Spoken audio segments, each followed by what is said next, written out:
माझे अहो नेहमी सत्याच्या बाजूने उभे राहतात आणि मला अभिमान आहे तुमचा। हे सगळं मी तुमच्यासाठीच करतेय ना, तुमच्यासाठीच करतेय। व्रत अर्धवट राहिलं ना तर अपशकुन होईल। मग तुम्ही सांगाल ती शिक्षा भोगायला मी तयार आहे। तुम्ही माझा जीव जरी घेतला ना तरी मी काही बोलणार नाही। गप्पा बस, एकदम गप्पा।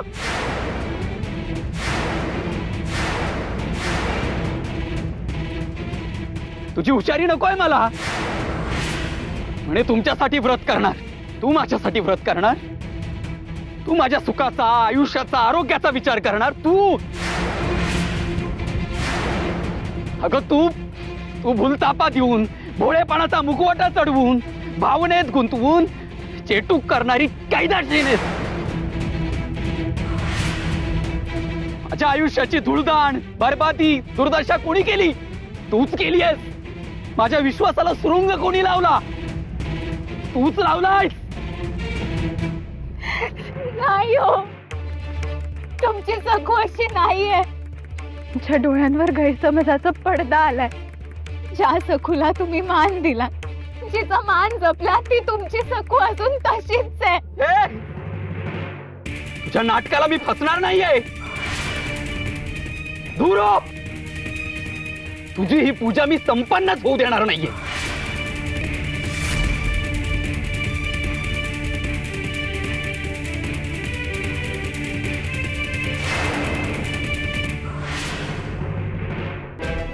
अरे कुठेच कसं दिसत नाही, कुठे गेले सगळे?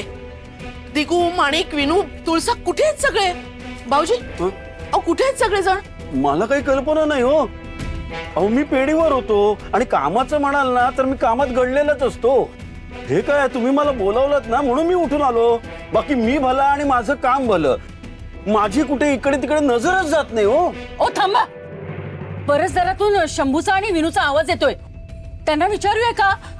हा, मला मुख्य माझा मुलगा आहे। दिगू कुठे आहे? ती माणिक कुठे आहे? आणि त्यापेक्षा ती सखू कुठे आहे? तिने पुन्हा काही चेटूक केलं की काय? मी माणिकवर जबाबदारी दिली होती सगळी। माणिक कुठे आहे? माणिक, माणिक, माणिक! अहो असं नका हो करू, तुम्ही असे नव्हतात। असं सत्य तुम्हाला मनोमन उंगायचं। मला ही पूजा पूर्ण करू द्या। सावकार, ह्या सखूला सोडू नका। तुम्ही जर का हिला पुन्हा जीवदान दिलत ना तर सर्वनाश होईल। तुम्ही हिला मारून टाका, आपल्यातला अडथळा कायमचा दूर होईल। हीच उत्तम संधी आहे, मारून टाका तिला। तुम्ही नेहमी माझ्यावर विश्वास ठेवलात ना, मग आज शेवटचा विश्वास ठेवा।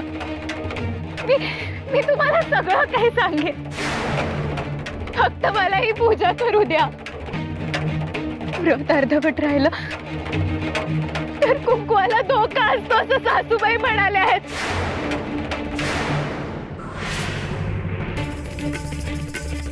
माझं आता आणखी काय वाईट व्हायचं बाकी राहिलंय? संपलंय, सगळं संपलंय। मी नाही येणार आहे तुझ्या बोलण्यात आता।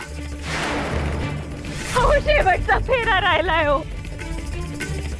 आणि मग नैवेद्य आणि आरती झाली की माझं व्रत पूर्ण होईल। मला तुमच्याकडून कोणत्याही अपेक्षा नाही, कसला स्वार्थही नाही। मी तुमची अर्धांगिनी असले ना तरी मी कशावरही हक्क किंवा अधिकार दाखवणार नाही, पण मला माझी पूजा पूर्ण करू द्या। तुला सांगून समजत नसेल ना तर परिणामांना तयार राहा।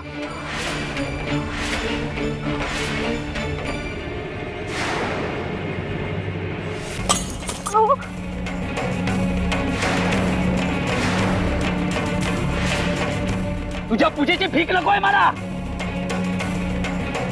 तू माझ्या समोर डोकं जरी आपटलंस ना तरी माझ्या डोळ्यातून एक टिपूसही येणार नाही। अगं तुझ्यामुळे माझी दुर्दशा झाली. मला दीर्घायुष्य नकोच आहे. मी जगून करू तरी काय? तू केलेल्या विश्वासघातामुळे तसाही मी जिवंत प्रेतासारखा उरलोय. तेव्हा तुझा व्रतभंग झाला तरी चालेल, मी मेलो ना तरी चालेल, पण तुझी ही नाटकी पूजा मी पूर्ण होऊ देणार नाहीये.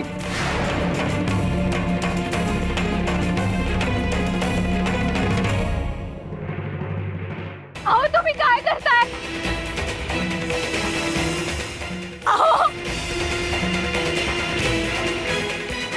अहो काय करताय तुम्ही?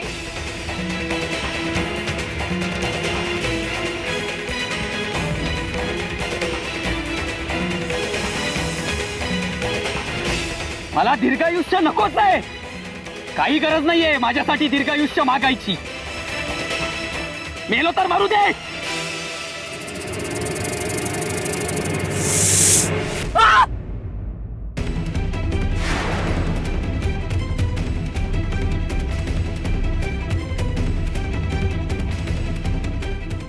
सब सब Stop!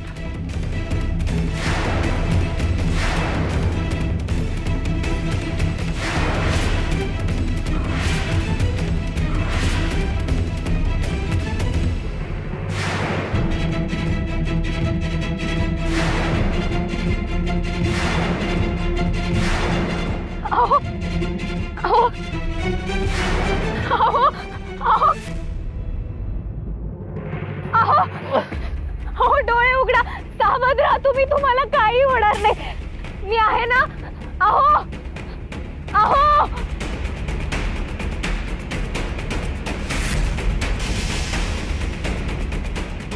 अहो तुमच्या पायावर सर्पदंशाची खूण आहे. अहो तुम्ही जागे व्हा. अहो अहो काय होतंय तुम्हाला? अहो डोळे उघडा. सावध राहा तुम्ही. अहो अहो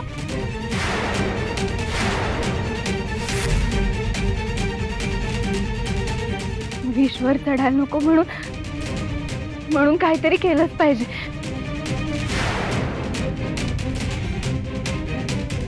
अहो तुम्ही सावध राहा. अहो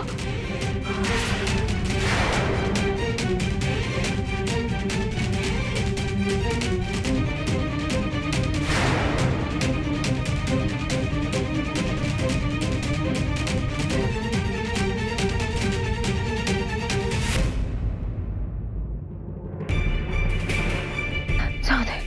तिलाच काय ते बघू दे.